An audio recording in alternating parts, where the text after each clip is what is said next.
Hello dear student, this is Palash Chakraborty, Assistant Teacher, Iskar High School and College. Welcome to my class. Subject Hindu Religion and Moral Education, Class 8, Chapter 7, Lesson 1, 2 and 3.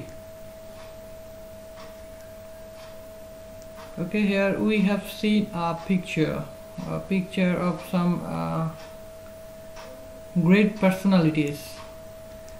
So some such people are born in our society who help others all along their life without thinking of self-interest. They had no greed and attachments. To help others was their only concern. Their aim in life was to work for the benefit of the world. They were great men and women. Their biographies are model biographies. We can learn many things from their life. We can build up our life as well. We have learned about some such great men and women in class 7. So in this chapter, we will learn about the life of Sri Krishna, Sri Harichand Thakur, Swami Vivekananda, ঠাকুর নিগমানন্দ, ঠাকুর অনুকূল চন্দ্র, মা আনন্দময়ী, শ্রীলা ভক্তি Vedanta Swami Prabhupada, and discuss the importance of their teaching in the formation of morality. Okay, so it's time to declare our today's topic. Here we have seen a picture. Sri Krishna Govinda Hare Murari. So from the very picture we can gauge our topic. This is Sri Krishna. Let's have the text in brief. Okay, we have learned about the birth and childhood of Sri Krishna in class 7, in class 6 and 7. Okay, in class 7 we have learned about his boyhood. Now we will know about his works from the adolescence to the rest of his life. So, Sri Krishna says in Srimad Bhagavad Gita, when there is a fall of religion and a rise of irreligion, I myself appear, know this knowledge. To destroy the miscreants and to protect the virtuous, I myself appear in ages to re-establish religion. Okay. That means Sri Krishna is God himself. Whenever there is an adulteration in religious practice, a rise of irreligion, then to re-establish religion, to punish the miscreants and to protect the virtuous, he himself appears millennium after millennium. In the childhood and his boyhood, he has punished the miscreants and protected the virtuous. He has done this all through his life. Now we will know the important works of Sri Krishna's life from the adolescence to the rest and the teaching that we get from them. We have so many stories in this chapter, in this lesson. Okay, so Kamsa was the king of Mathura. He was a devilish torturer. He used his power putting his own father in prison. He came to know the oracle that Sri Krishna will kill him and tried many ways to kill Krishna as a child but failed. But he didn't stop. Once he made a plan to kill Krishna. He sent Akrura to Krishna to invite him to take part in a wrestling. Krishna and Balaram were then in Vrindavan. Akrura revealed to them the conspiracy of Kamsa. Krishna and Balaram came to Mathura. Many wrestlers were killed by them. Kamsa was very angry at it. As soon as he entered the battlefield to kill Krishna, Krishna jumped on his chariot. He pulled Kangsha by the hair, felled him on the ground and killed him. Then he freed Ugrasen, Devaki and Vasudev, etc. He made Ugrasen the king of Mathura. Krishna and Balaram stayed at Mathura with their parents. Peace was re-established in Mathura. Okay, this is the story of killing Kangsha. Now we will read about the story of destruction of Jarasandha. Jarasandha was the king of Magadha and the father-in-law of Kangsha. He was also a devilish torturer. He became very angry at the news of Kangsha's death. He attacked Mathura with a large army, but he was defeated by Krishna. Krishna forgave him. Though Jarasandha became ashamed of this, his wish for revenge increased. So he attacked Mathura 7 times to kill Krishna. Even then, Krishna didn't kill him. But he was about to commit a massive sin. He decided to sacrifice 100 human beings for the worship of Rudradeva. For this purpose, he kept 86 kings in prison. He wanted to fulfill his desire with capturing another 14 human beings.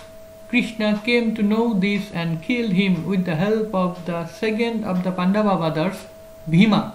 As a result, 100 kings' murder could be prevented. Okay, now we will read about the destruction of Shishupal. Shishupal was the king of Sedirajya. Although he was a cousin of Krishna, he was a devilish torturer. His mother requested Krishna, saying, "My son, forgive Shishupal's 100th sin." Krishna complied with her request to obey the word of a superior. But Shishupal was envious of Krishna as he was adjust the best personality in the Rashwa Jagga observed by Yudhishthir and started criticizing Krishna bitterly. He also abused the Pandavas and threatened to attack them. Krishna then killed him with his Sudarshan wheel. Now we will know about the war of Kurukshetra and the establishments of Holy Kingdom. Though it's a short story, the original story is so detailed. Dhritarashtra and Pandav were 2 brothers. Dhritarashtra was born blind, so his younger brother Pandu became the king of Hastinapur. Pandu had 5 sons, among whom Yudhishthir was the elder. They were called Pandavas. Dhritarashtra had 100 sons, among whom Duryodhan was the elder. They were called Kauravas.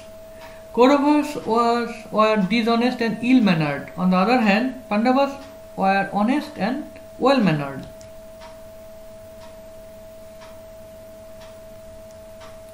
After the death of Pandu, Yudhishthir was to be coronated the king.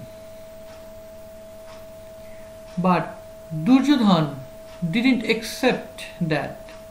So Dhritarashtra divided the kingdom among 2 sides. The capital of Pandavas was Indraprastha. Still Duryodhan was not happy. He was expecting the whole of the kingdom. So once he invited Yudhishthir to a game of dice with the evil wishes in his mind. Yudhishthir lost the game due to the malpractice of the opponent. According to the precondition of the game, Pandavas went to the forest for 13 years.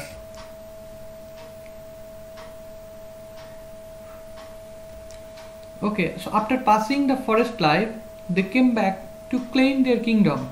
but Duryodhana said that he wouldn't return the kingdom without war. Krishna then went to Duryodhana and had a long discussion to avoid the war, but Duryodhana didn't agree. At last, a deadly war took place between the two sides at the place called Kurukshetra. So Krishna took the sides of Pandava. Millions of people died in the war. At the end, Yudhishthir became the king and peace was established in the kingdom. So this is the story of Kurukshetra. Sri Krishna's advice to Arjuna. So the two opponent sides are face to face at the battlefield of Kurukshetra. Krishna was the charioteer of Arjuna. The battle was yet to start.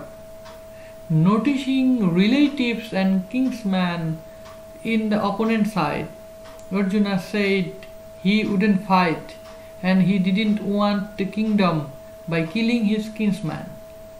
Then Krishna said to him, "You are a Kshatriya. A Kshatriya's holy duty is to fight. Otherwise, he will deviate from religion and thus incur indignity. Besides, soul never dies. It only takes another body. Those who you are sympathized with are already in the clefts of death due to their own faults. You will only be the instrument. So fight and perform your holy duty. Discharging one's own duty is the part of religion."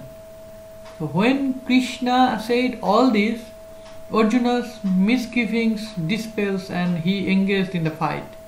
The unjust was defeated and the just became victorious in the battle. So in this way, Sri Krishna repeatedly subdued the evildoers and protected the good ones and restored peace and discipline in the society. So now Sri Krishna's disappearance. So before that, we have another part in our textbook, that is Sri Krishna's affection for friends. So please read this short story by yourself. So now we will discuss about the Sri Krishna's disappearance. So how Sri Krishna disappears. So the objective of God for which he was born as Krishna avatar was fulfilled. So the evildoers were punished. Justice and peace were re-established in the society. So it was his turn to return to Vaikuntha. In the meantime, Balaram breathed his last through meditation. So Krishna entered the jungle and sat under an ashwatha tree. So from a distance, a bat or a hunter shot an arrow at him, thinking him a deer. The arrow hit the leg of Krishna. He ended his life with this shot. Teaching from the life of Sri Krishna. So we learn from the life of Sri Krishna that injustice and falsehood are defeated at the end. There is no room for evildoers in society. God also does not forgive them. God loves the rich and the poor equally. So to perform one's prescribed duty is a part of religion. So we will practice this teaching in our life. So this is all about the text about Sri Krishna.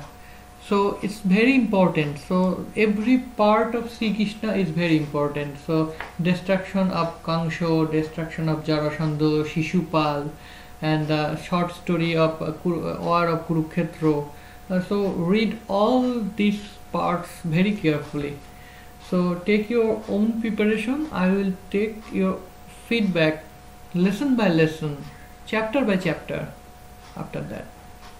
Thank you. Thank you for watching my video. Thank you. Stay safe, be blessed.